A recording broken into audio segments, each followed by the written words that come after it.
À peine rentré des États-Unis, après la 80e Assemblée générale des Nations unies à New York, le président Félix Antoine Tshisekedi Tshilombo s'était rendu au Kasaï oriental pour l'inauguration spectaculaire de l'université officielle de Mbuji-Mayi, IOM. Peu après, le garant de la nation s'est envolé pour le royaume de Belgique. Avant de continuer, n'oubliez pas de liker et de partager cette vidéo. C'est mercredi 8 octobre 2025, en début de soirée, à Bruxelles, capitale du royaume, afin de participer à la deuxième édition du Global Gateway Forum prévu du 9 au 10 octobre.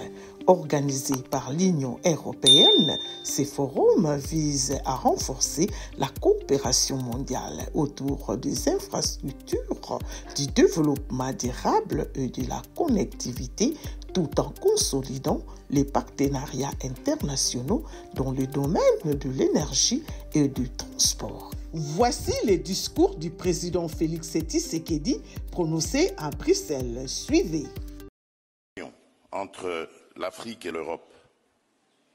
Je salue le leadership de l'Union européenne qui, dans un contexte géopolitique et géoéconomique exigeant, fait le choix de lier la relance de la connectivité mondiale à des principes de transparence, de durabilité et de réciprocité.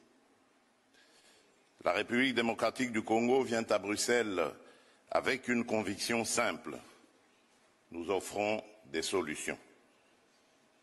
Pays continent au cœur de l'Afrique, riche de ressources stratégiques et d'une jeunesse audacieuse, mon pays est engagé dans une transformation profonde, énergétique, numérique, démographique et écologique, et il souhaite l'ancrer dans un pacte de maturité avec tous ses partenaires, notamment l'Europe, un partenariat d'égal à égal, aligné sur les priorités de nos peuples et ouvert au co-investissement privé. Dans cette dynamique, permettez-moi de vous présenter quelques initiatives phares portées par la République démocratique du Congo et en lien direct avec les piliers du Global Gateway. Il y a en premier lieu le corridor de Lobito. Aux côtés de l'Angola et de la Zambie, la République démocratique du Congo s'est engagée à faire de ce corridor un levier d'intégration régionale, de souveraineté logistique et d'industrialisation. Un investissement initial de plus de 1,6 milliard de dollars américains permettra d'ici 2030 de tripler la capacité d'exportation annuelle de minerais critiques de 3 à 10 millions de tonnes. La modernisation et l'extension de la dorsale ferroviaire, longue de 1300 km, reliant les zones minières de la Copperbelt à l'océan Atlantique, ne vise pas seulement à transporter des minerais, elles doivent ancrer des chaînes de valeur locales avec des zones économiques spéciales, des hubs logistiques, des plateformes de transformation, des centres de formation, en cohérence avec la zone de libre-échange continentale africaine, la ZLECAf. Notre objectif est clair, transformer davantage en Afrique, créer des emplois de qualité et fluidifier les échanges continentaux. Dans le prolongement de cette ambition, le mémorandum d'entente Union européenne-République démocratique du Congo consacre un partenariat structurant fondé sur la traçabilité, la lutte contre l'exploitation illégale et la transparence des flux. Il prévoit le renforcement des capacités congolaises, de la recherche géologique à la transformation locale et l'essor de clusters industriels dans le plein respect des normes sociales et environnementales. L'ambition est là aussi explicite, transformer, assembler créer de la valeur sur place et former une main-d'œuvre qualifiée. Cette dynamique va s'appuyer sur des infrastructures complémentaires, notamment logistiques et énergétiques, à commencer par le corridor de Lobito, mais aussi le futur apport du projet du Grand Tinga.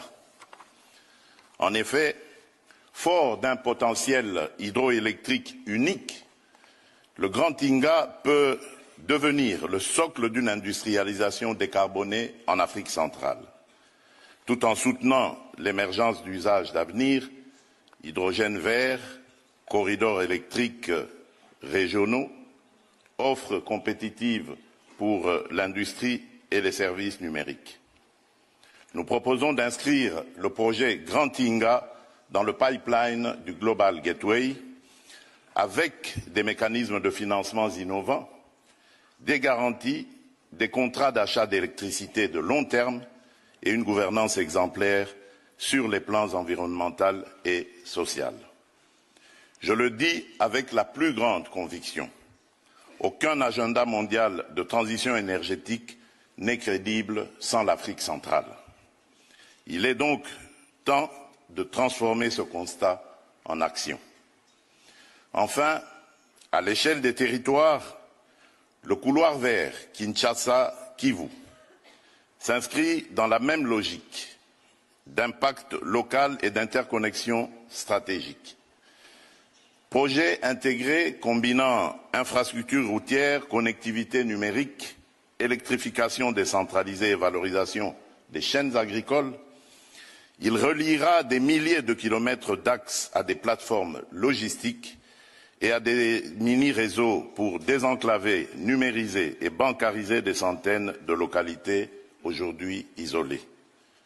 Situé au cœur de l'un des plus grands ensembles forestiers tropicaux, avec une aire protégée la plus vaste au monde, s'étalant sur une superficie de 540 000 km², le couloir vert Kinshasa-Kivu fait de la protection des forêts parmi les plus intactes de la planète et de la préservation de la biodiversité du bassin du Congo les fondements mêmes du projet, afin que conservation de la nature et développement se renforcent mutuellement au bénéfice des communautés locales et du climat mondial.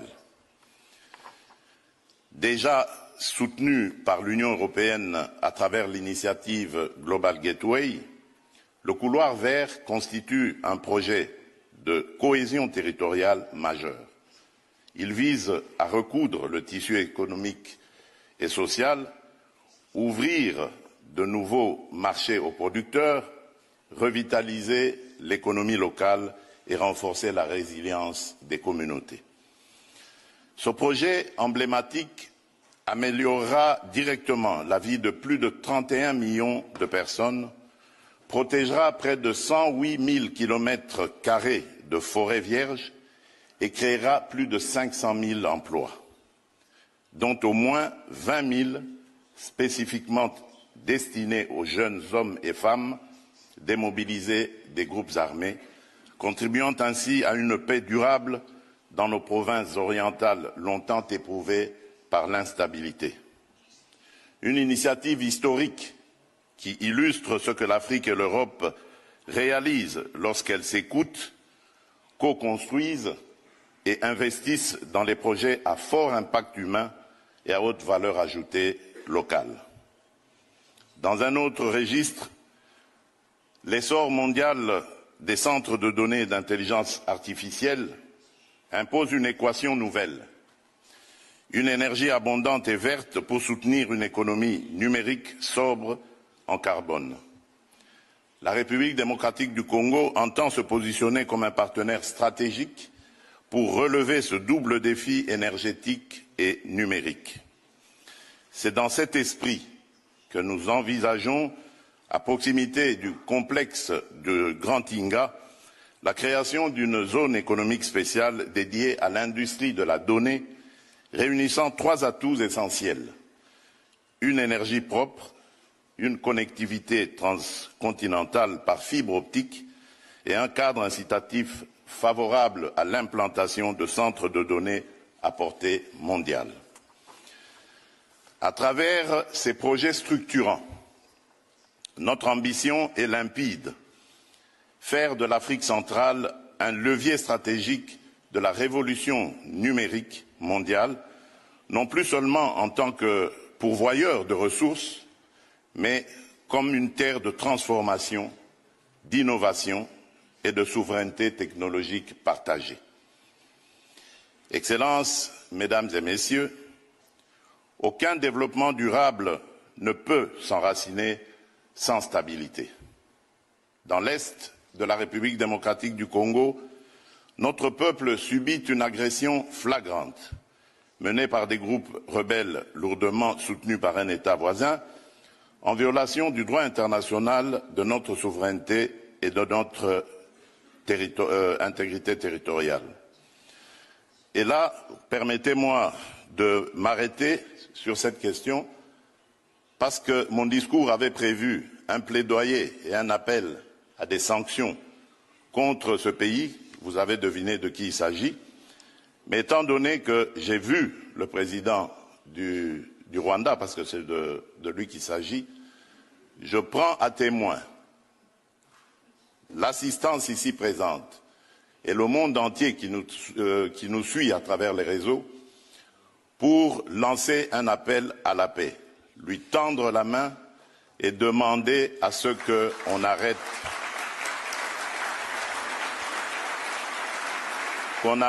cette escalade. Monsieur le Président, vous le savez très bien, depuis que j'ai été élu en 2019, lors de mon premier mandat, je suis allé voir tous mes 9 voisins, plus particulièrement le Rwanda et l'Ouganda, pays avec lesquels nous avions des tensions, pour vous proposer de travailler ensemble, de rapprocher nos peuples, nos communautés, pour le développement et le bien-être de celles-ci. À aucun moment, je n'ai affiché une attitude belliqueuse, quelle qu'elle soit, à l'égard du Rwanda ou de l'Ouganda ou d'un autre de nos 9 voisins. Aujourd'hui, nous vivons cette situation et nous sommes les deux seuls capables d'arrêter cette escalade. Je le dis en prenant à témoin le président João Lourenço, notre président actuellement de l'Union africaine, dont je rends d'ailleurs un hommage particulier pour son implication dans cette crise et qui, comme vous le savez, était à quelques encablures de la régler définitivement. Mais malheureusement, sans aucune raison, en tout cas je n'en ai jamais entendu jusqu'à ce jour, vous avez boycotté cette cérémonie alors que nous étions à 98% déjà de recouvrer une paix durable. Mais il n'est pas trop tard pour bien faire. Et c'est pour ça que je prends à témoin ce forum et à travers lui le monde entier pour vous tendre la main, Monsieur le Président, à ce que nous fassions la paix des braves. Et cela demande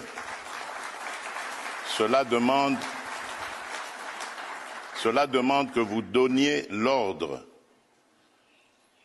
aux troupes du M23 qui sont soutenues par votre pays d'arrêter cette escalade qui a fait suffisamment de morts comme ça. Nous les comptons par millions depuis des années. L'histoire nous jugera. Il est temps d'arrêter et de nous tourner vers la paix et le développement. Je remercie le président Cyril Ramaphosa qui est venu à nos côtés, qui n'a pas hésité à envoyer ses troupes, dont d'ailleurs certains éléments sont tombés sur le champ d'honneur dans notre pays, au front, ce qui nous oblige à rester définitivement reconnaissants envers la République d'Afrique du Sud et des autres républiques sœurs de Tanzanie et de Malawi qui avaient aussi contribué à des troupes. Mais je crois que l'Afrique aujourd'hui a besoin de passer à autre chose, Monsieur le Président Paul Kagame, et nous en sommes capables. Prenons simplement le courage de nous regarder en face, de dire ce qui ne va pas et de prendre les décisions. La main tendue du président Félix Antoine Tshisekedi à son homologue rwandais, Paul Kagame, est un acte fort, porteur d'espoir pour la région des Grands Lacs. Ce geste de paix traduit une volonté claire de tourner la page de tension pour ouvrir celle du dialogue et de la coopération.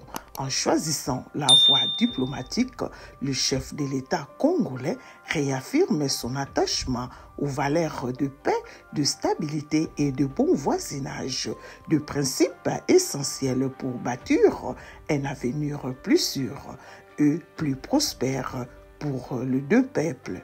Cette main tendue est un geste noble, déclare Massad Boulos, conseiller principal pour l'Afrique du président des États-Unis. Selon lui, ces gestes symbolisent non seulement une volonté sincère d'apaisement, mais ils contribuent aussi à renforcer les perspectives de paix et de stabilité dans les Grands Lacs.